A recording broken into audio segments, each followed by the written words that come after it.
Je me nomme Richard Michon. Je suis un enseignant de mathématiques et donc je vais vous parler de mathématiques aujourd'hui. Je suis un ancien de Brébeuf qui a fait son cours ici, les 7 années, il y a longtemps. Je suis aussi parent d'enfants que j'ai envoyés au collège. Ma fille, c'était l'option des filles n'était pas offerte dès le début du secondaire. Elle était trop vieille, mais elle nous a rejoints en secondaire 5. Et d'ailleurs, elle a dit que le cours de mathématiques de secondaire 5 qu'elle a eu l'a beaucoup aidé après ça au collégial et à l'université. Alors donc, je vous présente aussi mon co-animateur que vous ne verrez pas, mais qui va répondre à vos questions, qui s'appelle Rodrigue Khalil. C'est aussi un enseignant de mathématiques. Il va répondre à vos questions dès que vous le voulez. Dès que vous avez une question, vous pouvez l'écrire et il va y répondre. Et éventuellement, bien, je répondrai aussi verbalement à vos questions. C'est la 3e présentation de mathématiques en soirée et enregistrée qu'on fait pour les portes ouvertes cette année. Il y en a eu une par, justement, mon compagnon, M. Khalil, qui représente la jeunesse et la relève en mathématiques au collège. Hier, il y en a eu une autre avec M. Patrice Racine, qui est un peu plus expérimenté que M. Rodrigue et qui est aussi entraîneur de basketball. Donc, lui, il s'est concentré sur l'aspect organisation scolaire et mathématiques. Il y a d'autres présentations, comme vous le savez. Et pourquoi je vous dis ça? C'est parce que je peux répondre à plusieurs questions, mais il y a des questions que je laisse à d'autres. Vous pouvez, entre autres, parler à la direction pour parler des admissions ou d'autres sujets comme le sujet de l'heure qui est la COVID. Bien, moi, je n'en parlerai pas. Ensuite, il y a aussi les options. Vous savez que l'option latin, sport et espagnol international, ça aussi, je vais peut-être en glisser un mot, mais ce n'est pas de mon ressort, donc je vais laisser ça à d'autres. Alors, je vais commencer par vous dire, donc, qu'est-ce que c'est les mathématiques au collège? D'abord, il y a 3 séquences de mathématiques au Québec, dans l'enseignement au secondaire. Nous enseignons seulement la séquence SN, qui s'appelle Sciences naturelles. Tous les élèves, à tous les niveaux, suivent cette séquence-là. Nous sommes la seule école au Québec qui fait cela. Toutes les autres écoles ont toujours d'autres options. Vous avez CST puis CT, qui sont des options qui mènent un petit peu moins loin que peut-être l'option SN. Donc, nous autres, étant donné qu'on donne le cours SN à toutes les 5 années, on considère que le cours de mathématiques est un cours de 5 ans. Et donc, il y a un lien très fort entre chaque année. Ce qui est important de savoir, c'est que même si c'est une séquence difficile, tous nos élèves, sans exception, réussissent l'examen du ministère de cette séquence en secondaire 4. Quelles sont les conséquences d'enseigner cette séquence-là? D'abord, comme j'ai dit tantôt, ça ouvre toutes les portes, alors que les 2 autres séquences ne le font pas. Ensuite, ça prépare aux études universitaires contingentées, qui est un peu le mandat du collège. Mais comme on sait, à l'université, il n'y a pas seulement des études contingentées. La majorité des études ne sont pas contingentées. Et là, à ce moment-là, le cours permet de se distinguer dans ces facultés-là.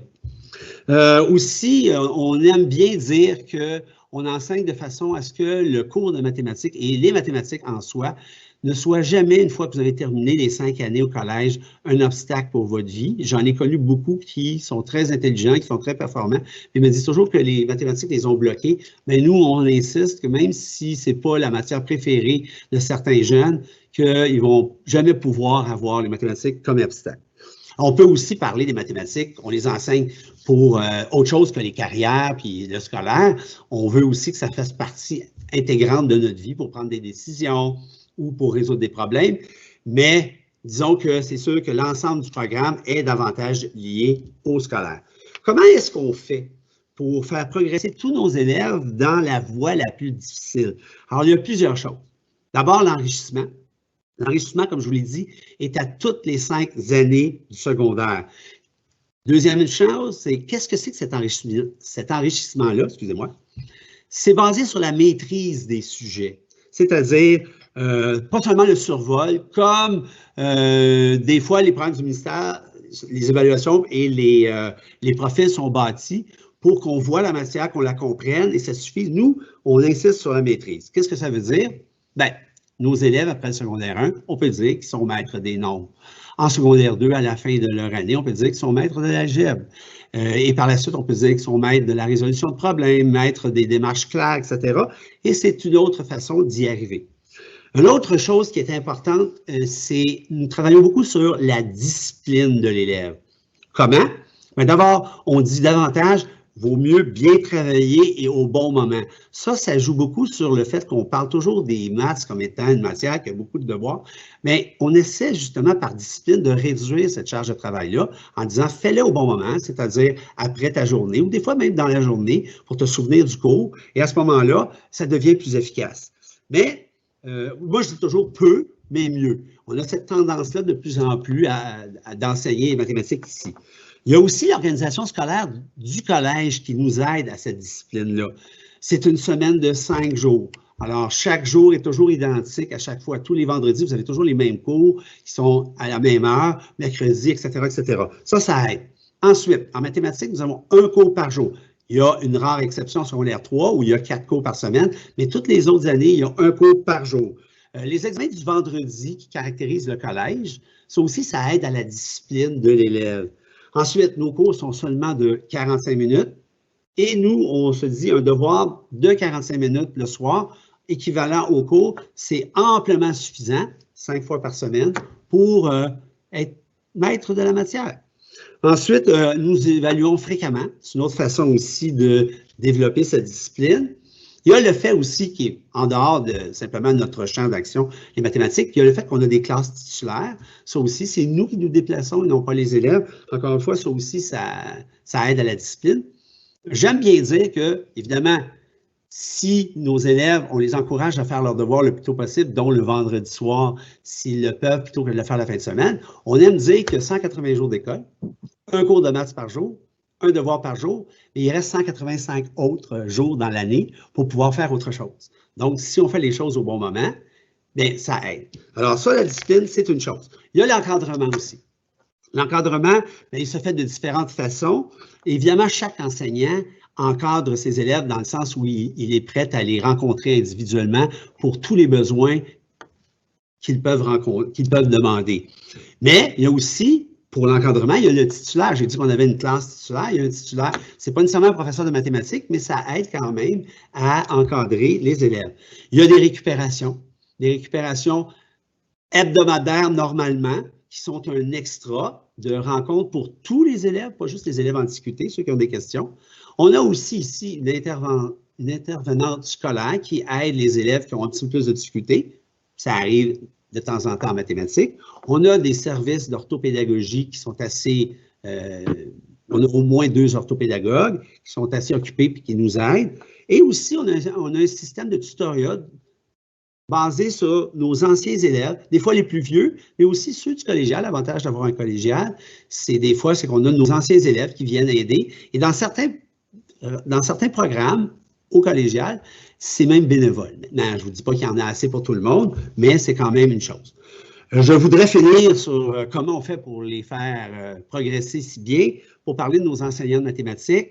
Évidemment, on ne dit pas qu'on a les meilleurs enseignants de toutes les écoles, ça serait prétentieux, mais on a des enseignants qui ont une formation en mathématiques assez poussée. Par exemple, moi, j'ai un baccalauréat en mathématiques, pas juste en enseignement des mathématiques. Autre chose que nos enseignants de mathématiques ont, pas tout le monde, mais la majorité, ont une expérience de vie diverse, souvent reliée même à la vie économique. On a quelques enseignants de mathématiques qui peuvent même enseigner l'économie. Je le fais comme parascolaire, des fois pour accompagner mes cours. Par exemple, moi-même, j'ai travaillé 12 ans dans le milieu des affaires avant d'être enseignant, mais on a des expériences semblables chez nos enseignants. Qu'est-ce que ça permet? Ça permet de mieux contextualiser les problèmes, les situations et de rendre les cours beaucoup plus intéressants. Alors là, vous avez les raisons pour lesquelles on a cette séquence-là et pourquoi on se retrouve à avoir du succès. D'ailleurs, les résultats, qu'est-ce que c'est? Ça fonctionne. L'examen du ministère en 4, je vous ai dit, nos élèves, chaque année, c'est 100% de réussite. Pour vous donner un ordre de grandeur, dans la province de Québec, il y a seulement un élève sur 6 à peu près qui passe cet examen-là. Je ne vous dis pas que c'est les élèves qui le passent l'échouent, mais il y a quand même 5/6e qui soit ne l'essaient pas ou l'échouent. Nous autres, c'est 100%. On a un collégial ici, on peut se permettre de faire des études de temps en temps pour regarder quel est le résultat de ce qu'on enseigne. Eh bien, au collégial, nos élèves en mathématiques sont nettement plus forts que tous les élèves des autres écoles qui viennent. Évidemment, on ne parle pas individuellement, on parle par groupe et c'est mesuré et c'est mesurable. Alors, donc, il y a ça, ça fonctionne. Ensuite, là, je vous ai parlé un petit peu de ce qu'on fait en mathématiques. Il y a des sujets connexes qui peuvent vous intéresser. Évidemment, les concours de mathématiques qui sont du parascolaire. On en a, avec les années, on augmente toujours le nombre de concours jusqu'à temps qu'il y ait saturation, mais on en offre plusieurs, comme j'ai dit, en parascolaire, de tout ça. Des concours avec des choix de réponse, des concours avec des démarches, des concours provinciaux, des concours canadiens. D'ailleurs, c'est une autre façon qu'on a de vérifier justement si notre formation est bonne. Et oui, on réalise que nos élèves performent très bien dans ces concours-là, autant individuellement que par groupe, et gagnent des prix, des fois des prix en argent plus ou moins importants, mais des fois, leur nom est publié dans certaines revues pour leur dire qu'ils ont réussi de façon extraordinaire. Je pourrais vous dire que j'ai déjà entendu parler d'un docteur qui s'est intéressé au CV de nos élèves parce qu'il avait participé au concours de mathématiques canadien et il avait fini 8e. Autre chose dont je veux vous parler aussi, mais brièvement, peut-être dans vos questions, j'y répondrai un petit peu plus, mais c'est quand même pas mon rôle premier aujourd'hui, c'est de parler des 3 options. Alors, vous avez l'option sport, l'option internationale espagnole, l'option latin. Juste pour vous dire que par rapport aux mathématiques, c'est le même cours de mathématiques qui est donné à chacune des options. Il n'y a aucune différence. C'est très important que vous sachiez ça. Du côté technologique, les technologies sont très importantes au collège. On ne peut pas s'en passer. Même si quelquefois, on en est très dépendant. 20 minutes avant notre présentation, on n'avait pas d'Internet au collège. Je suis au collège actuellement. On n'a pas assez proche d'annuler, mais non, heureusement, l'Internet est revenu. Nous avons des cours d'informatique à 3 niveaux, secondaire 1, 2, 3. Nous avons des chariots de portables et aussi de tablettes que les professeurs peuvent utiliser et remettre à chacun des élèves au besoin. Mais vous voyez que nous avons une optique on utilise les technologies lorsqu'elles sont vraiment utiles. Et l'exemple le plus flagrant que je peux vous donner, c'est la vieille technologie qui est la calculatrice. Alors, la calculatrice, nous l'utilisons, bien sûr, et plus les problèmes sont complexes, plus les jeunes avancent dans le temps, sont plus vieux, plus ils l'utilisent. Mais on essaie de l'éviter autant que possible. Alors, oui, technologie, toujours à l'avant-garde autant que possible, mais lorsque ça vaut vraiment la peine. Un autre sujet qui touche les mathématiques, c'est la séparation des filles et des garçons. C'est une volonté du collège. D'abord, le collège était pendant longtemps un collège de garçons, sauf en secondaire 5, puis il y avait mixité. Et récemment, je dirais depuis 8 ans à peu près, nous avons les filles en secondaire 1 à 4. Et pourquoi nous ne les mêlons pas? Bien, ça nous aide, nous, en mathématiques, entre autres. Je ne sais pas si ça aide les autres matières, mais ça a été quand même prouvé que, entre autres, les garçons, mais les filles aussi, ont tendance à s'extérioriser davantage, à faire des essais plus fréquents lorsqu'ils ne sont pas intimidés. N'oubliez pas que ce sont des adolescents. Ils ne sont pas intimidés par l'autre genre, c'est-à-dire l'autre sexe. Même les filles qui sont un petit peu moins affectées par ça, même les filles aiment bien se retrouver entre elles et ont tendance à davantage essayer. Parce que les mathématiques, c'est essayer et vérifier. Par un nom, un des plus grands mathématiciens de l'histoire, Albert Einstein, il se disait pas bon en maths. Pourquoi? Parce qu'il avait beaucoup d'imagination, il essayait, corrigeait ses erreurs et ça donnait ce qu'on connaît de lui. Eh bien, essayer, c'est important. Donc, quand on est dans un milieu où les élèves ont confiance, n'ont pas peur de mal paraître, ça aide. Alors, voyez-vous, ça explique un petit peu aussi pourquoi on garde cette option-là et je suis sûr que pédagogiquement, ça aide aussi dans d'autres matières. Conclusion. Alors, d'abord et avant tout, j'aimerais vous souligner que nous, les mathématiques, nous, les profs de mathématiques et le cours de mathématiques au collège, ça s'intègre dans la philosophie du collège. La philosophie du collège qui est vaste, qui dépend un petit peu de la tradition jésuite, qui est de tradition jésuite, je devrais dire, eh bien, un développement complet de l'esprit. Alors, c'est pas juste les mathématiques, on veut plus que ça. Un esprit sain dans un corps sain, donc on veut que la vie soit équilibrée. C'est pour ça que je vous parlais tantôt de 180 jours d'école, 185 jours de pas d'école. On peut faire du sport. Je suis encore un joueur de hockey à mon âge avancé. Alors, c'est très important. J'ai été élevé ici au collège. Le sport, c'était super important. Ça reste très important. Alors, nous aimons dire que les mathématiques sont enseignées ici au collège comme outil pour mieux contrôler votre vie Et en contrôlant mieux notre vie, ben, on espère que nos enfants, nos jeunes seront plus heureux plus tard. Alors, ça conclut ce que je voulais vous dire en gros, mais je répondrai à des questions si vous en avez sur divers sujets, évidemment le plus possible concernant les mathématiques. Est-ce que, Rodrigue, j'ai des choses, des questions qui pourraient être répondues en direct? Richard, tu sembles être excessivement clair parce que pour l'instant, on n'a pas de questions, on est en attente. J'en suis bien content, mais peut-être que certains vont avoir des idées. Comme je vous dis, on peut parler d'autres sujets, mais sans trop. J'aimerais toujours toucher les mathématiques dans ce que je dis. C'est difficile pour moi de parler des difficultés en français, alors qu'il y a des experts pour cela. Et comme je vous dis, la direction aussi a des conférences semblables qui peuvent vous expliquer un petit peu ce que le collège fait dans différentes sphères, dont les admissions.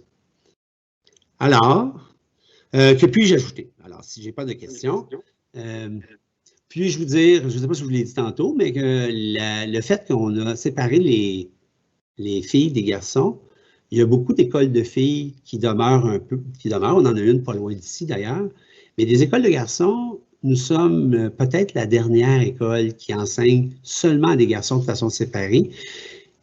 Je peux me tromper, il y a peut-être une école anglophone qui le fait encore. Je sais qu'il y avait une école pendant longtemps à Sherbrooke, mais on reste les derniers. Et comme je vous le dis, il y a des avantages à cela. On peut être plus ou moins d'accord, mais on est la seule école au Québec comme ça. Alors, on a des spécificités qui nous aident et qui nous distinguent. Chacun a ses forces. Les autres, chaque personne qui vient ici veut avoir un enfant heureux. Alors, donc, on veut être sûr qu'il a chaussure à son pied. Nous, on fait bien ce qu'on a décidé de faire comme niche, mais on sait qu'on ne peut pas tout faire. Alors, d'autres écoles, des fois, prenons l'exemple de la musique, car on a de la musique en parascolaire, mais on n'a pas un programme de musique. On aimerait bien. On ne peut pas tout faire. Les journées, d'ailleurs, sont assez chargées. Et c'est pour ça que je disais, on essaie de limiter les devoirs avec le temps, mais on n'a pas le choix d'en donner. Alors, voilà, les questions commencent à rentrer, Richard. En voici une pour vous. Pouvez-vous vous donner 48 par jour? Excuse, je n'ai pas entendu, ça a été coupé, ta question. Je pense qu'il y a un peu d'écho de mon côté. Pouvez-vous confirmer que vous donnez 45 minutes de devoirs par jour? 45 minutes, on fait souvent des évaluations et des petits sondages pour vérifier qu'on donne pas trop ou est-ce que nos élèves font ce qu'on leur demande. 45 minutes, je vous dirais que c'est une moyenne pour un élève moyen. C'est ce qu'on désire. On pourrait peut-être dire des fois qu'on voudrait qu'il étudie 15 minutes par jour pour se rappeler du cours, mais nos évaluations, nos sondages nous montrent qu'ils ne font même pas ça, nos élèves. Alors, c'est peut-être un mythe de penser qu'ils en font tant que ça. Je fais remarquer donc que si on parle de 45 minutes de devoir en moyenne par jour, plus 15 minutes d'études, c'est suffisant, 5 heures par semaine, pour maîtriser les mathématiques. Alors, je vous le confirme. Et il y a des élèves, je vous le dis, la majorité des élèves ne font même pas ce 5 heures-là. Et ils réussissent très bien. Est-ce qu'il y a des devoirs plus longs? Je vous dirais que je ne peux pas parler nécessairement pour tous mes collègues, mais comme je vous ai dit que j'aimerais qu'ils fassent leur devoir le vendredi, j'essaie que le devoir du vendredi ne soit pas plus long que les autres, mais quand j'en ai un à faire, un long devoir, je vais peut-être le mettre un petit peu plus le vendredi, mais je vais avoir peut-être des devoirs de 15-20 minutes, une demi-heure. Dans la semaine, ça arrive, ces choses-là. Il y a des fois qu'on a des opportunités de les faire en classe aussi, pas souvent, parce qu'on a beaucoup de matière à donner, mais au bout de la ligne, on se retrouve avec un devoir de 45 minutes le vendredi soir. Si on le fait tout de suite, pas de devoir la fin de semaine. Alors, on peut se consacrer à d'autres choses. Mais oui, c'est vraiment 45 minutes. Je répète, c'est un élève moyen. Il y a des élèves qui sont pas moins bons, mais un petit peu plus lents. On prend un petit peu plus de temps. Et je pense que c'est la matière au collège qui demande le plus de travail, 5 heures par semaine. Alors, donc, évidemment, il y a beaucoup de matière. Alors, mais chaque matière prend le temps de regarder ce que les autres font pour ne pas trop charger. Est-ce qu'il arrive des fois des petits accidents? Oui, ça arrive. Même en mathématiques, des fois, on n'a pas le choix, on donne un devoir d'une heure un soir. Mais je vous rappelle que l'autre soir, on va peut-être donner une demi-heure. Alors oui, c'est l'objectif. Et on ne l'atteint même pas, c'est ce qu'on pense qu'on donne, et on ne l'atteint pas. Je vous avoue qu'on a fait un effort, comme je l'ai dit au début, pour réduire. Alors, je répète ma devise, peu, mais mieux. Alors, ça demande quand même une certaine réflexion quand l'élève fait son devoir pour pas qu'il le bâcle, parce que sinon, à ce moment-là, ben, il perd son temps un peu. Parfait, Richard. Il y a une autre question. Attendez un peu, je vais voir ça. Comment faites-vous les moyennes? Filles seules, garçons seuls ou autres? Oups! Fille seule, garçon seul, je comprends pas la question. Qu'est-ce que vous voulez dire? J'avoue que moi non plus, pas très bien. Donc, peut-être que cette personne-là pourrait la question. Je vais essayer d'élaborer là-dessus. On essaie les filles et les garçons, on dit qu'on leur enseigne séparément, mais ils se côtoient à la cafétéria, ils se côtoient dans les gymnases, ils se côtoient à la bibliothèque. Et ça peut arriver des fois où on va les mettre ensemble. Je vous disais tout à l'heure que je donnais un petit cours d'économie les midis, parascolaire, pas obligatoire. Dépendant du nombre de personnes, des fois on alterne. Une semaine les filles, une semaine les gars. Mais c'est arrivé des fois qu'il y avait juste 2 filles, on les mettait avec les garçons. Les récupérations, regardez, je donne une récupération actuellement en secondaire 2 et j'ai séparé. Les filles une semaine, les garçons de l'autre. Mais éventuellement, ça dépend toujours du nombre. Parce que quand on alterne, ben on n'a pas toujours autant de récupération qu'on voudrait. Donc, on essaie d'éviter de les mélanger. Mais dans les récupérations, je peux vous dire que les garçons et les filles ils osent poser des questions. Ils ne sont pas intimidés par l'autre genre dans les récupérations. Donc, on peut les mettre ensemble de temps en temps. Je ne sais pas si c'est ça que vous vouliez dire, mais même quand un professeur, une récupération, c'est quelque chose de séparé et de fixe dans une période de temps dans la semaine, comme le lundi midi, le jeudi midi, des choses comme ça. Mais n'oubliez pas que les professeurs, eux autres aussi, peuvent, dans leur tâche, donner des récupérations et peuvent regrouper des élèves. Dire, bon, je vais en prendre 5, et ça se peut, des fois. Ils essayent toujours de séparer les gars et les filles, mais des fois, ils enseignent aux 2 groupes. Et des fois, ils vont dire, ben la fille va venir avec les 4 garçons. Mais on essaie d'éviter ça. On l'essaie, mais autrement dit, on ne fait rien d'excessif à cet égard-là. Toujours dans l'optique que quand les 2 sont ensemble, il y a une certaine gêne qui s'installe. Et pédagogiquement, on aimerait mieux pas. On a une autre question ici à laquelle, bon, j'ai en partie répondu, mais tu peux ajouter ta réponse. Est-ce que les mathématiques sont difficiles?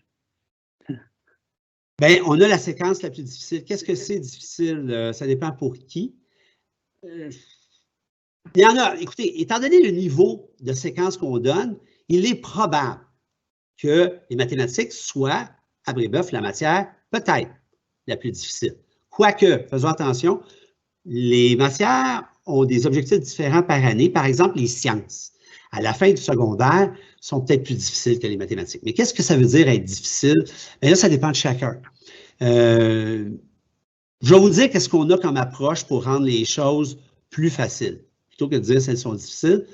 On essaie de segmenter les apprentissages de sorte que c'est des choses à apprendre, qu'on a juste à apprendre ça. Je sais que c'est difficile. En mathématiques, apprendre un algorithme, c'est plus difficile que d'apprendre les capitales des 10 provinces canadiennes. Mais on essaie de segmenter, on dit, si vous apprenez ça comme ça, comme ça, comme ça, vous allez réussir. Alors, la difficulté en mathématiques, c'est souvent d'apprendre des choses qui ne sont pas évidentes à apprendre. Par contre, puis-je profiter de l'occasion pour parler de le mot « comprendre ». Nos élèves ici, quand on a fini nos présentations, et je vous ai dit comment on segmente les apprentissages pour que ce soit simple, mais qui demande un effort de mémorisation, bien, nos élèves, on dit toujours qu'ils comprennent toujours. On n'accepte pas qu'ils ne comprennent pas parce que ce n'est pas vrai. C'est un mot qu'ils utilisent trop souvent. C'est souvent qu'ils ont oublié quelque chose. Alors, on les aide à ce que ce soit facile, plus facile, d'apprendre des choses spécifiques. Évidemment, quand vous entendez des gens qui disent « Ah, je ne comprends plus rien en mathématiques », c'est souvent parce qu'on a accumulé des connaissances qu'on n'a pas. Et des fois, ça peut arriver à la fin du secondaire, mais pour nous, jusqu'à maintenant, je croise les doigts, on y réussit assez bien à garder nos élèves. Les notes, vous parliez difficiles, les notes, il y a des notes au-dessus de 90, c'est une matière qui récompense beaucoup les mathématiques, puis on a des notes dans les 60. Avoir 60 en mathématiques, c'est correct. C'est correct. Il faut faire attention quand on arrive à la fin du secondaire pour les options, puis pour le collégial. Mais le collégial, déjà, nous donne une bonification sur nos notes parce qu'ils savent que ce qu'on donne est vraiment bon. Mais 60, là, tu peux dire que tu as 60 à la fin de l'année, tu as appris tout ce que tu avais besoin cette année pour progresser l'année après. Mais Puis c'est ça, je vais vous dire, 90, c'est extraordinaire. Et il y en a beaucoup. 80, il y en a beaucoup. C'est très, très bon. 70, c'est très bien. Puis 60, c'est correct. En mathématiques. J'ai enseigné d'autres matières. On ne se contentait pas d'avoir 65 dans une matière. On n'était pas content. Puis là, je ne parlerai pas pour les autres. Par exemple, moi, j'enseignais l'économie. J'ai déjà enseigné certaines sciences humaines. 65, on ne trouvait pas ça très bon. Mais 65 en maths, pour un élève, il a peut-être fait ce qu'il fallait et on ne sait jamais, ça débloque. C'est quand je vous ai dit au début de ma présentation que c'était un cours de 5 ans, les élèves qu'on a discuté au début, puis à la fin, ils n'en ont plus. Alors, les élèves qui avaient 65 en secondaire 2 ont peut-être 90, et ça arrive fréquemment, en secondaire 5, en secondaire 4, lors de leur examen du ministère. Alors, je vous l'ai dit tantôt, vous dites que les mathématiques sont difficiles. Notre objectif, c'est que ce ne soit pas un problème. Alors, un élève qui a eu 60 pendant 5 ans, je vous jure, il arrive au collégial, il ne va pas discuter tout ce qui touche les mathématiques. À l'université, c'est la même chose et il se distingue. Il voit même les mathématiques comme une force. Mais quelqu'un qui a 60, 65, c'est peut-être parce que son intérêt est moindre, mais il va chercher ce qu'il a besoin. Alors, est-ce que c'est difficile?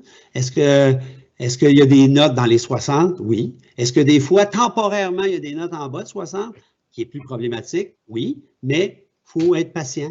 Et on s'en occupe de nos élèves pour qu'ils remontent la pente. Et je vous l'ai dit, nos succès à long terme sont assez élogieux. Je viens de publier une autre question. Je l'ai perdue un instant.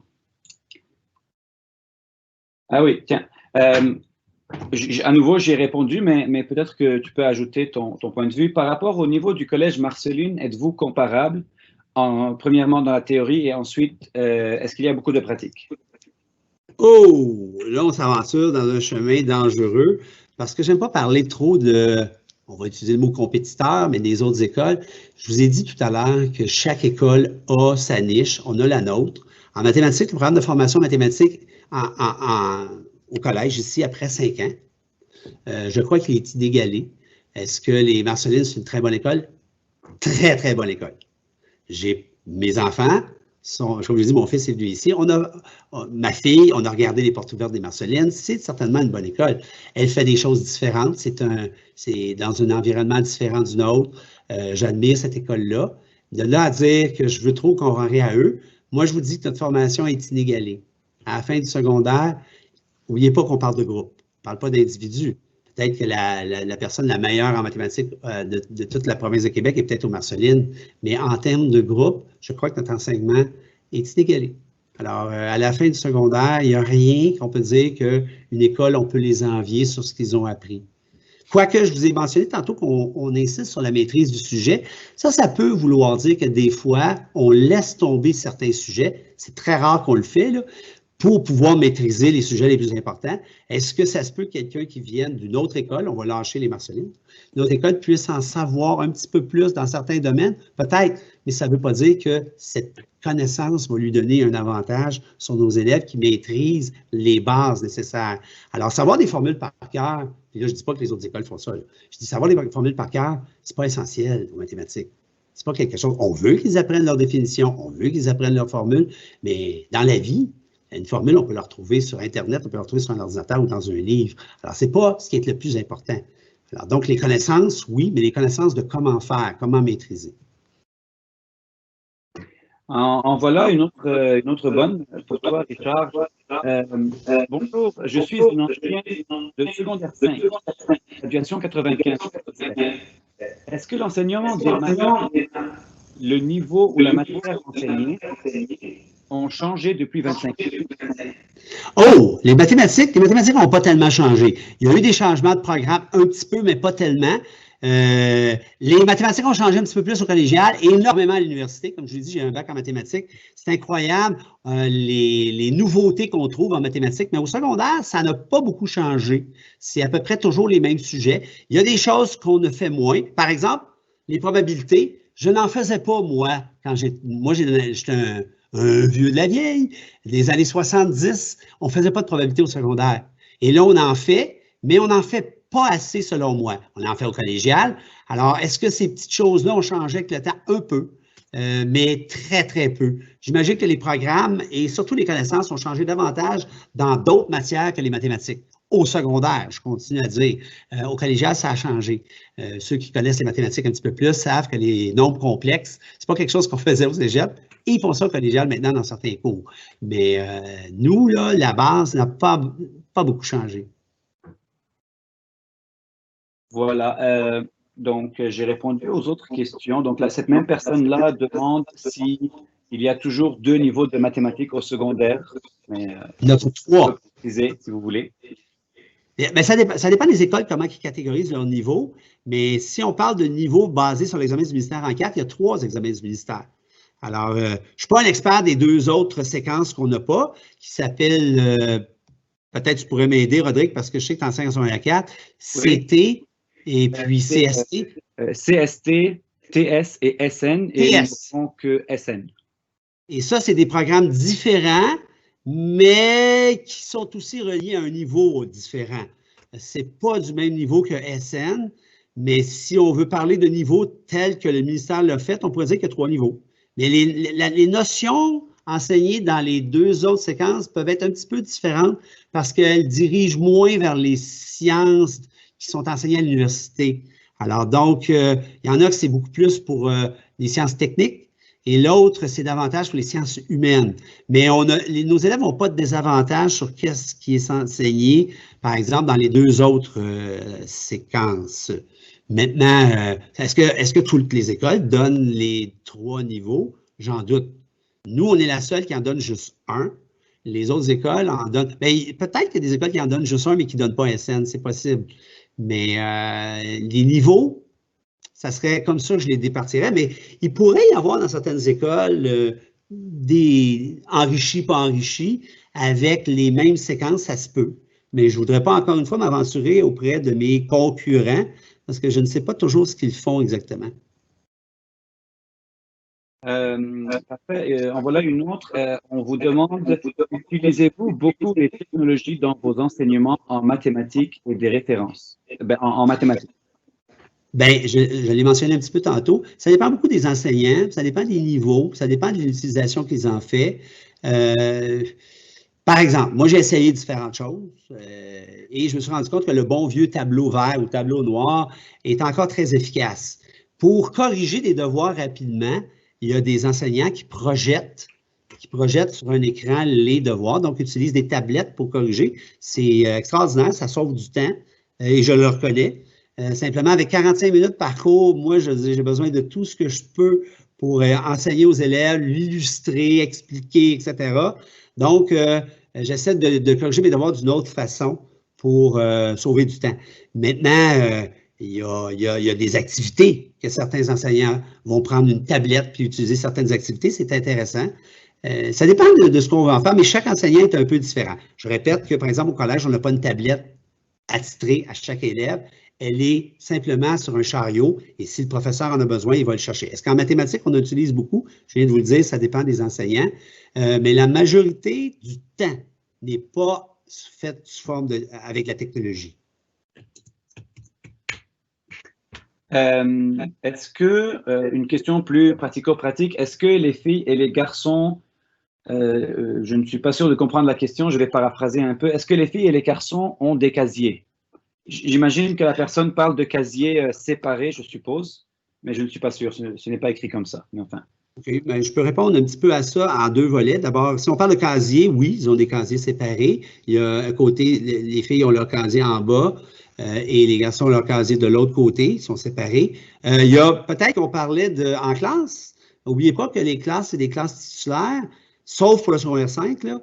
Et les élèves ont des bureaux où ils peuvent mettre leurs choses. C'est leur bureau à eux, c'est leur classe à eux. C'est les profs qui se déplacent. Alors, ça rend les choses plus faciles. Mais quand on parle de casier, oui, les filles ont leur propre casier, puis les garçons ont leur propre casier, et ils ne se changent pas dans des mêmes salles. C'est très séparé. Là.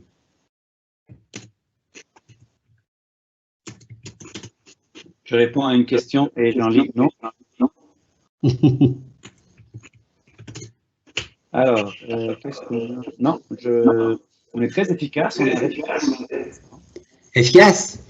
Peut-être qu'on a répondu. J'espère que les réponses sont satisfaisantes aussi, parce qu'il y a une question d'opinion aussi, je l'ai dit. N'hésitez pas à reposer la question ou à la préciser si le besoin est.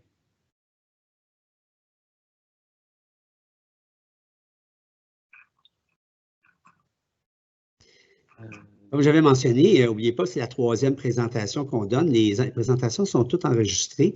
Mes collègues, M. Khalil et M. Racine, ont peut-être abordé des sujets qui pourraient vous intéresser, mais une question de temps, là, on n'a pas toujours le temps de tout visionner. Mais j'essaie de donner un aspect un peu différent par exemple, M. Racine qui a parlé beaucoup d'organisation scolaire, par exemple, on parle beaucoup des devoirs, j'en ai parlé tantôt, comment on fait pour y arriver. Est-ce que c'est difficile? Qu'est-ce qu'on fait avec nos élèves qui ont des difficultés? J'en ai parlé aussi, je parle de l'encadrement. On fait tout ce qu'on peut. On garde nos élèves, ça je ne l'ai pas dit, tiens. On commence avec 7 classes. C'est pour le moment 5 garçons, 2 filles. Peut-être qu'un jour, on changera les choses, mais ça viendra, on verra. Et c'est combien il reste de classes en secondaire 4? 7 classes. Est-ce que ces classes-là sont pleines? Oui. Est-ce qu'on perd des élèves? Est-ce qu'on met des élèves dehors? Écoutez, sans parler au nom de la direction, je crois qu'on essaie de garder tous nos élèves et de les aider. Et ce n'est pas un échec en mathématiques en secondaire 1 ou en secondaire 2 qui va faire que l'élève n'est pas capable de progresser. Alors, on essaie de les conserver, nos élèves. Maintenant, il y en a qui quittent, puis il y a des gens qui les remplacent. Mais c'est très peu. C'est très, très peu. Des fois, on quitte des fois pour des déménagements. Mais des fois, il faut convaincre les parents de dire « Soyez patients, c'est un cours de 5 ans, qu'au début du secondaire, vous trouvez ça difficile, mais vous allez voir votre garçon, j'ai tellement d'exemples à donner sur des élèves qui ont débloqué soudainement en 2, en 3, en 4. Et le principe, c'est le travail. Quel est le type d'élève qu'on veut à Brébeuf? C'est quelqu'un qui veut, qui est curieux, qui est enthousiaste. Il y en a du travail. Est-ce que je vous mentirais en disant, je vais parler du travail en mathématiques, mais que dans l'ensemble des matières, on a un petit peu plus de travail pour avoir la formation qu'on donne, sans aucun doute. Mais on ne veut pas que ce soit trop, on veut une vie équilibrée. Et puis, l'élève qui veut va toujours être accompagné. On aime mieux un élève qui veut faible qu'un élève qui est fort puis qui s'en fout. Alors, ça, c'est un peu... C'est la tradition jésuite, hein? C'est un petit peu ça, accompagner les élèves jusqu'au bout. Il y a un appel qui demande, c'est notre ancienne de 95 de tantôt, qui nous demande si vous pouviez parler des rencontres enseignants-parents. Les rencontres enseignants-parents, OK. Il y en a eu une, mais là, on va faire exception de cette année tout est en virtuel, puis on ne sait pas ce que ça va avoir de l'air. On a toujours une rencontre du début de l'année pour se présenter, 10 minutes devant chaque classe. Puis les rencontres parents après les bulletins, je vous avoue qu'en mathématiques, on a beaucoup de demandes, on vient nous voir, mais plus ils sont jeunes, plus les parents viennent nous voir. Alors là, pour le moment, on donne des rendez-vous. Et c'est des rendez-vous de 10 minutes. Peut-être qu'avec le temps, on va monter ça à 15 minutes pour certains parents qui en ont plus à dire. Mais on invite toujours les parents à nous rencontrer s'il y a quelque chose d'autre à faire. Mais on essaie de s'en tenir à nos 10 minutes avec rendez-vous, avec priorité avec les élèves qui ont des difficultés. Alors donc, on a un bulletin, les élèves qui ont des difficultés, on leur donne une priorité de réserver des plages horaires. À l'automne, c'est 2 jours et au printemps, c'est 1 journée. Et puis, pourquoi? Parce que justement, on s'est parlé, des fois, le reste de la conversation peut se faire par courriel ou par téléphone. Donc, il y a 1 journée seulement au printemps. Hiver-printemps, hein, c'est quand même tôt. Et il y en a 2. Et ça se remplit assez vite en mathématiques, surtout pour les plus jeunes. Puis on priorise, comme je vous l'ai dit, les élèves qui ont des difficultés. Mais les élèves, c'est normal que les parents viennent voir leur professeur. C'est tellement bon pour leur fils ou leur fille de dire « J'ai été voir ton professeur, même si tu as eu 90 dans ton bulletin. » Mais on priorise quand même les élèves qui ont un petit peu plus de difficultés.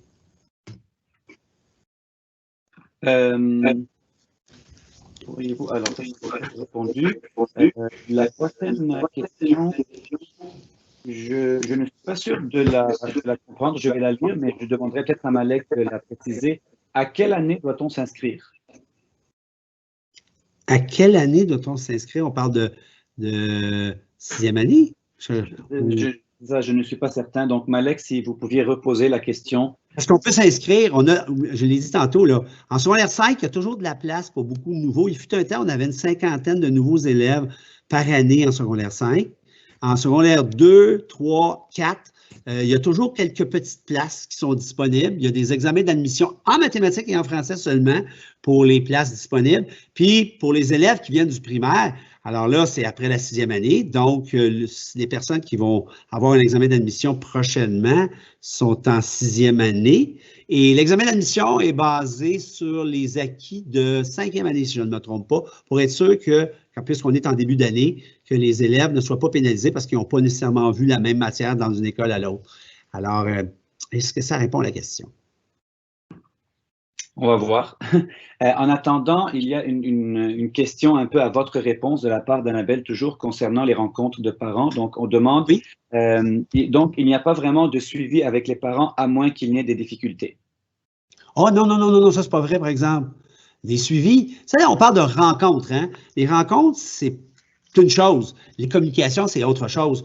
Il fut un temps, évidemment, le téléphone était très utilisé. Là, maintenant, c'est les courriels. On reçoit beaucoup de courriels et on règle des choses dans une journée assez rapidement par des courriels, mais aussi encore par le bon vieux téléphone. Et les rencontres de parents, c'est parce que des fois, en personne, on a peut-être plus de facilité de communiquer. Et je répète encore une fois, là, il y a des parents qui viennent, leurs enfants en 80-90, sont bien contents de parler avec nous. Je pourrais vous raconter un paquet d'histoires sur les rencontres de parents de toutes sortes. Et les suivis dont vous parlez, ce n'est pas juste des rencontres de parents. Alors, on écrit des choses dans le bulletin, des commentaires, on les invite à nous rencontrer, mais on peut leur parler, on peut... moi, avec certains élèves qui ne sont pas nécessairement discutés, on a des communications presque hebdomadaires. Il ne faudrait pas que ce soit tout le monde, par exemple, parce que ce n'est pas toujours facile. Mais non, non, le suivi ne s'arrête pas aux rencontres de parents. Rencontre de parents, c'est une façon d'aborder peut-être une façon d'agir et pour le reste de l'année. Les parents, c'est normal. Nous aussi, les professeurs, on aime bien rencontrer certains parents. Eux aiment ça rencontrer leurs professeurs, mais le suivi ne s'arrête pas à une rencontre de parents. Annabelle dit merci pour la précision. Ça me fait plaisir. On a une autre bonne question qui peut peut-être être un peu délicate, mais je pense que ça vaut la peine de s'y attarder. On demande, désolé de poser cette question, avez-vous des prières? Avez-vous une façon d'unir les élèves et de les garder dans un contexte, 3 petits points, laïque? Oh, est-ce qu'on parle de religion, là, quand on parle de laïque? De ne pas... OK, mais peut-être. Écoutez, là, on s'aventure effectivement dans un domaine. Moi, évidemment, j'ai suivi mon cours dans les années 70. Il y avait beaucoup plus de jésuites comme enseignants à cette époque-là. Mais je peux vous assurer, il y avait un cours de religion qui existait, mais je peux vous assurer que l'enseignement qu'on recevait n'était pas un endoctrinement catholique. Mais là, si vous voulez faire un peu d'histoire, les jésuites, évidemment, un de leurs buts c'était d'encourager au catholicisme. Ça, je comprends. Mais l'enseignement qu'on avait ici n'a jamais été porté sur une religion plus qu'une autre. Et là, maintenant, c'est le cours d'éthique et culture religieuse qui est par loi donné ici. Il n'y a pas beaucoup de jésuites qui demeurent dans notre entourage. Il en reste encore au conseil d'administration. Il n'y a pas d'enseignement dans une direction. Si vous voulez parler des valeurs jésuites, ce sont des valeurs que le collège, évidemment, partage, c'est sûr, mais ce ne sont pas nécessairement des valeurs qui sont reliées à la religion. Alors, c'est laïque, le respect, le don de soi, ce n'est pas seulement religieux, c'est très laïque. Alors, à cet égard-là, je vous dirais que le collège n'a jamais été très religieux pour ce qui est du moins, depuis les années 70, depuis que je suis là, et n'a jamais été poussé vers la religion. Puis dans les dernières années, la religion n'est pas très, très présente. C'est les valeurs qui sont. Excellent. Alors, attendez. Ah oui, non, cette personne-là répond non. Attendez, pas jésuite. Je lis littéralement, donc je vous avoue ne pas être entièrement certain de comprendre. Donc, on répond non, pas jésuite, de place pour prier, comme les unis. Des places pour prier? On a notre ancienne chapelle, mais je ne pense pas qu'on a maintenant de place pour prier. Mais on a déjà eu ça. Ça, je sais qu'on avait des endroits où on pouvait le faire. Maintenant, est-ce qu'on a des endroits réservés pour ça actuellement? Là, vous me posez une colle, même si ça fait longtemps que je suis ici. Est-ce que ça existe encore? J'en doute des places pour prier. Mais il y a certainement des locaux, les locaux qui sont, que les locaux sont de plus en plus utilisés à bon escient partout, mais on pourrait, quelqu'un qui voudrait prier, il y aurait certainement moyen de réserver un local s'il veut la paix pour le faire. Mais là, je m'aventure un petit peu. Là. On parle de prière, on peut élaborer, pas parler juste de prière, mais de parler davantage de spiritualité, peut-être même de méditation, si on va un petit peu plus loin. Ben, je sais qu'il y a des professeurs, je pense que c'est des professeurs de CA, mais même il y a des professeurs de français qui, des fois, encouragent à la méditation ou au yoga, des choses comme ça. Mais là, est-ce que je parle de la même chose? Peut-être pas, là.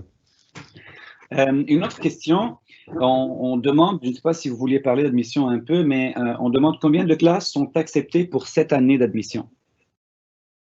Ça, je ne pourrais pas être sûr, mais je suis presque sûr qu'il va y avoir 5 classes de garçons puis 2 classes de filles l'année prochaine. Je suis presque certain. Je peux me tromper, là. Il y a des années où on a seulement 4 classes de garçons puis 2 classes de filles. C'est des questions de locaux. Mais je crois que l'année prochaine, c'est 5-2. 5 garçons, 2 filles. Alors, 7 classes au total. Et vous pouvez demander à la direction, mais je suis presque convaincu de ça. Voilà, alors, j'ai bien, attendez un peu. OK, alors, on pose une autre bonne question. Les maths peuvent être très compétitives. Comment faites-vous pour favoriser... Excuse-moi, Rodrigue, tu pourrais-tu répéter parce que tu étais coupé dans la... Oui, il y a de l'écho de chez moi, je ne sais pas pourquoi. Les maths peuvent être très compétitives. Comment faites-vous pour favoriser la coopération, la collaboration et le travail en équipe entre les élèves ou sinon une saine, entre guillemets, compétition? Merci. OK. D'abord, je vous avoue que le travail d'équipe n'est pas tellement effectué en mathématiques. Du travail, des devoirs en équipe, même là, c'est plus ou moins. Les devoirs, ce qui a été prouvé qui fonctionne bien, c'est de travailler par pair. Alors ça, en dehors des cours, on encourage ça. Mais c'est pas ça la question probablement. La compétition, vous seriez surpris. D'abord et avant tout, on peut parler de stress, on peut parler de pression. Là, je vais m'aventurer sur une opinion personnelle, mais aussi sur ce que j'ai observé. La pression et la compétition viennent davantage des pressions des parents. C'est rare que nous, on encourage la compétition. Il y a des gens qui sont performants, qui veulent bien faire, mais comme je vous l'ai dit tantôt, avoir 80, c'est très bien, avoir 75, c'est très bien. Donc, nous, on le dit régulièrement. On veut qu'il y ait au-dessus de 60. Puis, selon leurs intérêts personnels, avoir le plus possible, 60, c'est sur la limite. Mais on veut qu'ils aient, et on l'encourage tout le temps. Moi, je dis toujours, je ne peux pas parler pour mes collègues, mais je dis toujours 60, c'est correct. C'est parfait. Mais comme ce n'est pas toujours facile, on a parlé de facilité tantôt, c'est pas toujours facile, alors à ce moment-là, il faut viser un petit peu plus haut. Alors, on ne dit jamais, tous les élèves sont importants. Puis là, attention, on a tendance dans toutes les écoles à penser que les élèves faibles, on s'en occupe plus que les autres. C'est vrai, par besoin, mais ici, on insiste, on peut aider aussi les élèves forts, et ce n'est pas parce que c'est tant compétitif. La pression. Est-ce qu'il y a des gens qui sont plus nerveux, qui ont une pression plus intrinsèque que d'autres? Moi, je crois que oui. Et à ce moment-là, est-ce que le fait qu'on a une séquence SN qui fait qu'il est difficile, ça met plus de stress? J'en suis pas convaincu, moi. Je suis pas sûr que la même personne qui est très stressée ailleurs serait aussi, dans une autre séquence, serait aussi très stressée. Ce qui existe, je l'ai dit il y a quelques minutes, là, c'est la pression des parents. Et ça, nous, on essaie de ne pas encourager ça. Que l'enfant soit bien et fasse le mieux possible. Moi, je crois que c'est beaucoup plus, puis là, encore une fois, je m'aventure en disant ça, c'est beaucoup plus au collégial qu'il y a une compétition. Et je l'ai déjà entendu. Pourquoi? Parce que là, on s'approche d'être accepté à l'université. Au secondaire, on encourage les élèves forts à travailler avec les élèves faibles, comme je vous l'ai dit. En récupération, des fois, c'est un moyen extraordinaire. Puis c'est les deux en profitent. Un élève fort avec un élève faible, par pair, comme je vous dis. Le fait d'expliquer quelque chose pour un élève faible ou un élève fort, ça lui donne un plus. C'est une façon d'apprendre mieux. Alors, Est-ce qu'il y a des regroupements naturels de certains élèves? Oui. Puis, dans les travaux d'équipe qu'on ne fait pas en mathématiques particulièrement, mais dans les autres matières, je pense qu'ils séparent les élèves pour qu'il y ait un peu de tout. Alors, je vais juste vous dire que la compétition des notes n'est pas aussi grande que les gens peuvent le penser au Collège André-Beuve au secondaire. Puis, on essaie de mélanger les élèves. C'est très important. Comme je vous dis, on ne fait pas de travail d'équipe, mais dans les autres matières, ils le font, puis ils mélangent pour qu'il y ait un peu de tout. C'est peut-être pas la meilleure réponse, mais c'est ce que je peux dire de mieux. On répond merci. Je ne sais pas à quelle question, mais on dit merci. Ah bon? Okay. Donc, attendez un peu. Donc, j'essaie de voir. On a répondu à presque toutes les questions. Ah oui? C'est bien. Alors, je suis en train de faire un dernier tour. On dit, il semble que c'est 216 élèves. J'imagine qu'on parle de l'année prochaine. OK, c'est vraiment de ne pas parler de quelque chose qui est important, c'est qu'on a 36 élèves par classe. Alors, 7 fois 36, on va faire du calcul mental. Ça va vous donner le nombre d'élèves parce que nos classes sont pratiquement pleines. Alors, 36 élèves. Et c'est sûr, on aimerait qu'il y en ait des classes plus petites. Parce que je ne peux pas mentir, on n'essaie pas de vous vendre nos salades. Ça serait le fun d'en avoir plus, mais c'est une nécessité. Puis, pendant longtemps, on a accepté 36 parce que nos élèves sont capables d'en faire un petit peu plus que d'autres. Donc, 36 élèves, c'est quelque chose qui se conçoit. Mais 36 élèves fois 7. Mais comme je vous le dis, là, c'est 72 élèves du côté des filles, parce qu'il y a 2 classes, et 144 une année ou 36 de plus quand il y en a 5 l'année prochaine. Parce que 216 c'est 6 classes, ça. Hein? 636, ça fait 216, je crois. Oui. Ouais, c'est 6 classes. J'ai tendance à croire que c'est peut-être plus, mais ça se peut. Ben, et on a 7 classes, donc on a 36 élèves de plus possible. Oui, c'est ça, exactement. Annabelle dit merci pour la réponse que vous avez donnée par rapport au travail d'équipe. OK. Mais je peux y revenir. Il y en a qui disent qu'on devrait travailler plus en équipe.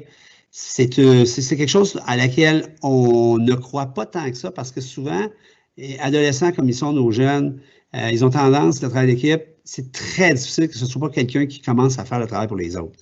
Alors, on l'a essayé, il y avait des beaux projets. On fait des beaux projets des fois. Je me souviens, en secondaire 1, secondaire 2, j'avais fait des projets semblables, mais ça finit toujours par les plus faibles ou plutôt certaines personnes, on devrait dire, ne travaillent pas et c'est les autres qui le font.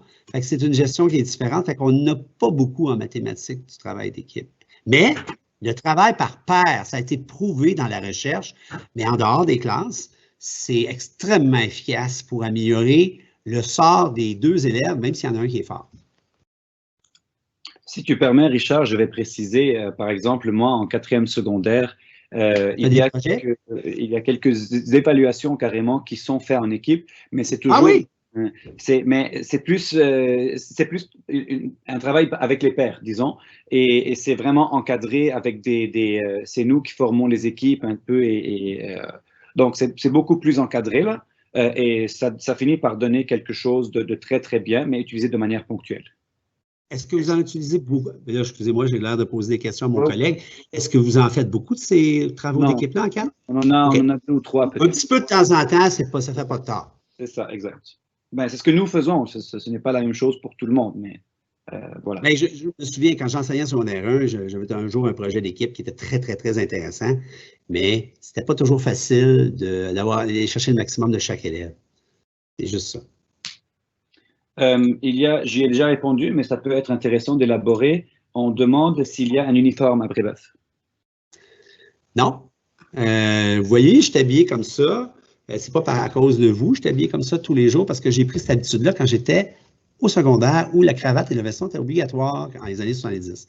Avec le temps, parce qu'il y avait eu le collet roulé qui était accepté. Puis là, maintenant, il s'agit simplement d'avoir, là, je n'en ai pas de détails, là, mais d'avoir une tenue propre. Donc, il n'y a pas d'uniforme, mais il y a des règles. La longueur des jupes, ça, là, je ne rentrerai pas là-dedans pour les filles. Des souliers propres, pas des souliers de course. Ça, il y a un code vestimentaire, mais il n'y a pas d'uniforme. Il n'y en avait pas plus dans les années 70, mais on était obligé d'être en veston-cravate. Une autre bonne question, est-ce que les élèves ont le temps de faire des activités à l'extérieur de ce qui est offert au collège? Exemple, danse, instruments de musique, etc. Je dirais oui, mais ça prend toujours la discipline. Mon fils a fait du basket élite. Il faut mettre des priorités à ce moment-là. Dès qu'on fait quelque chose de plus que, n'oubliez pas, là, ça dépend de ce qu'on fait. Si on ne fait pas d'activité élite ici, on a l'occasion de le faire la fin de semaine. Qu'est-ce que je vous ai dit tantôt sur la façon de voir les mathématiques? Si on était capable de le faire le vendredi soir, on aurait la fin de semaine de libre. Est-ce que toutes les matières travaillent comme ça? Est-ce que tous les profs travaillent comme ça? Je ne peux pas le garantir. Mais oui, il y a moyen de moyenner. Il y a beaucoup de nos jeunes qui font du ski la fin de semaine d'hiver. Puis, c'est faisable de faire du sport élite avec beaucoup de pratiques et tout ça. C'est faisable, mais ça prend une discipline. Ça prend une discipline dans le sens que, moi, je disais à mon fils, école en premier, ton activité en deuxième, puis là, c'est le social qui en prend un petit peu pour son rhume. Alors, bien, on a toujours des rapports sociaux, mais c'est d'essayer comme parent de doser pour qu'il n'y ait pas trop de rencontres juste pour se rencontrer entre jeunes quand on a un sport ou une activité, comme on a parlé tantôt de piano peut-être, mais c'est faisable. C'est sûr et certain. C'est plus que faisable, on l'encourage. Alors, on veut qu'on soit capable, quand je vous ai parlé de discipline tantôt, on veut qu'on soit capable de faire plus que simplement nos cours dans une journée, mais une journée peut être assez bien remplie. Et on a des occasions, c'est vrai, on n'a pas parlé de ça, mais des occasions des fois d'aller à l'étude le midi ou le matin, ou peut-être même le soir, pour faire ses devoirs, puis je m'excuse de dire l'expression, s'en débarrasser pour avoir une occasion de faire d'autres choses en soirée ou la fin de semaine, encore une fois. C'est toujours valorisant de voir nos élèves venir faire leurs devoirs de mathématiques le midi, pour différentes raisons, mais pour une, d'avoir leur soirée de libre, au moins en maths, Alors oui, c'est encouragé. C'est ça le collège, un esprit sain dans un corps sain, ça c'est le sport, mais une bonne tête, d'avoir pas juste des mathématiques puis des sciences dans la tête, mais avoir autre chose, la musique, quoi que ce soit. Mais on n'est pas une école de musique, par exemple. C'est pour ça que je comprends la question qui dit, on peut notre temps d'en faire à l'extérieur. Moi, mon fils, pour faire un exemple, les 2 premières années du secondaire, qui jouait au basket élite, j'ai dit, tu te concentres là-dessus. Puis en secondaire 3, je trouvais qu'il avait maîtrisé le tout, j'ai acheté un piano. Alors, il voulait faire du piano depuis longtemps, mais j'ai dit, attends, en secondaire 3, j'ai acheté un piano. Donc, il faisait à la fois du piano, il performait assez bien à l'école, et il faisait du basket élite en plus, et il se débrouillait assez bien. Donc, c'est faisable. Mais ça prend une discipline. Ce qu'il fallait que je fasse attention, moi, c'est que les rencontres d'amis, mais qu'il n'y en ait pas trop, parce que ça gruge du temps. Et c'est pas évident de mettre les priorités comme parent. C'est très important d'avoir des activités. Il nous reste une minute. On a presque terminé. Alors, je vais peut-être poser la question qui va bien clore, je pense, cette présentation. On demande, à titre personnel, qu'est-ce qui vous passionne dans les mathématiques? Donc, j'ai répondu pour moi. Et pour toi, Richard? Ben moi, c'est une des raisons que j'aime le secondaire 2, le secondaire 3. C'est les années que j'enseigne. C'est parce qu'il y a la résolution de problèmes pratico-pratiques. Parce qu'on sait qu'on a des problèmes plus complexes à la fin du secondaire, rend les choses très intéressantes. On peut poser des problèmes en 2 et 3, surtout même en 2. Beaucoup de résolution de problèmes en 2. Et ça, ben, c'est intéressant. Je l'ai dit que je donne un petit cours d'économie, ben, des fois, on fait un lien entre l'économie, un petit peu de finance, des fois, mais toujours avec comme cœur les mathématiques. Alors ça, si vous voulez dire ce qui me passionne, bien ça, j'adore ça. C'est sûr et certain que... Mais j'enseignais à d'autres niveaux et c'était d'autres choses. Donc, la résolution de problèmes à des jeunes qui sont capables d'en prendre puis que les problèmes ne sont pas seulement théoriques, bien ça me passionne. Voilà, je pense que nous avons répondu à tout, Richard. Bien, merci beaucoup, mon cher monsieur Khalil, Rodrigue Khalil. Vous avez été extraordinaire et je vous remercie puis à tout le monde et je vous souhaite d'avoir avoir appris quelque chose ou du moins avoir confirmé certaines choses et que ça vous permet de prendre une bonne décision et non pas seulement de vendre le collège, mais de vous dire qu'on fait quelque chose, on a une niche ici, puis on le fait bien. Puis si ça fait votre affaire pour votre enfant, bien, tant mieux. On va être bien content de l'avoir ici. Et je vous souhaite une bonne année scolaire.